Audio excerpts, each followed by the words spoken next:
美债的天坑啊，你知道吗？哈，现在的这个金额够惊人。但是我跟你说哈，美国人自己说真实的金额大概是官方公布的将近5倍。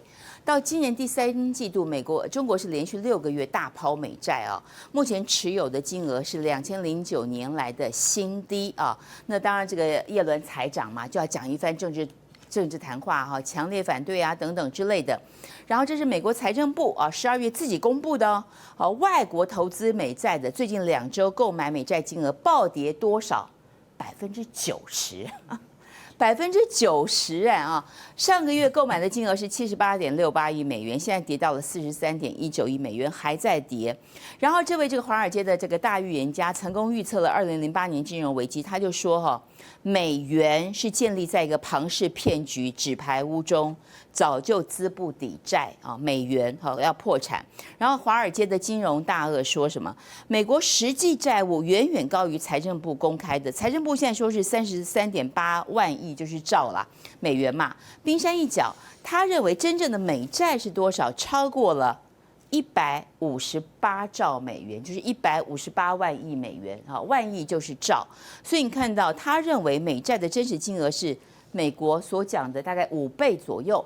那贝莱德12月6号的报告啊，除了这些金融单位，这些这个投资单位都要公布金融报告。12月份最新的报告，一个是贝莱德的，美国金融市场2024年波动将加剧，建议抛掉长期期限的美债啊。那高盛怎么说呢？高利率水准下哈，全球央行在内的美债投资者争相止损，所以美债的抛售潮会强化。作为美国资产核心的美债，2024年会被加速清算啊。这个韩冰怎么看美债？其实美债的问题，这个是已经大家都知道的事情，只是看它好像比什么时候大家想象的还要更糟。只是现在这个情况越来越不看好而已。对，那他过去一直说你中国不要抛美债，可是问题是不是只有中国抛啊？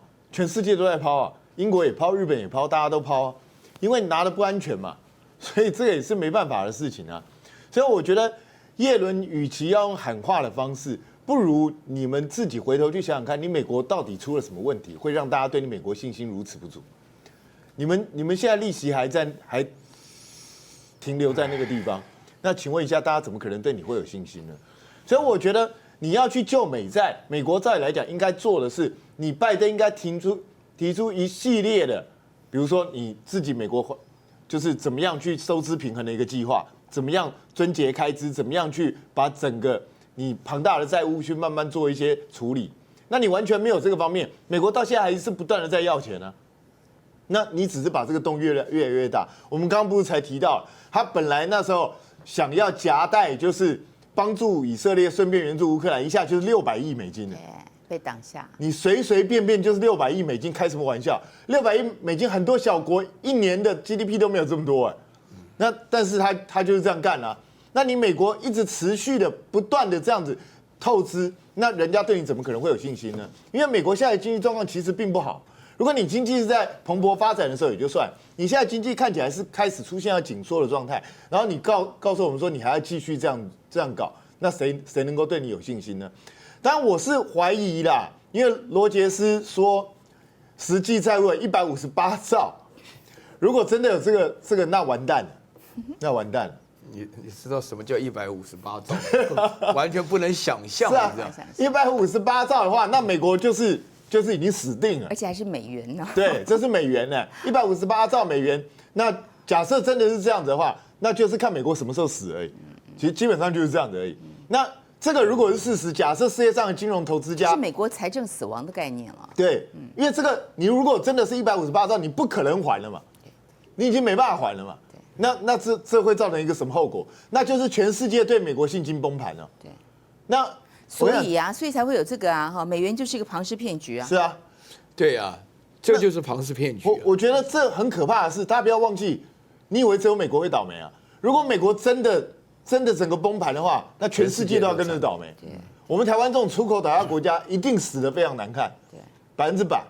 所以我觉得真的我们要皮绷紧一点，要仔细观察美国的走向。对，到此刻为止哈，它是无解，而且还在恶化当中，而且恶化的速度比大家想象的都还快啊。好，这个我让这个厉将军讲一下华为好了。这个华为动作很大，首家海外工厂确定在法国啊，就是欧洲的一哥啊。哎，欧洲一哥算是你知道，因为他这个。我们看到那个法国总统马克龙不是带了一个天团到中国大陆访问嘛，拿到了很多大单嘛，很多大礼物。那华为事实上在这个法国的布局也2003年就进去了，目前光在巴黎6个研发中心，1个全球设计中心，布局很久，然后中间经过了疫情，经过了这个中美对抗等等，所以就延迟很久，到现在为止终于大势已定啊。那年产值大概是10亿欧元，折合台币331亿啊。法国是华为最大的海外市场。那任正非还视为是第2故乡。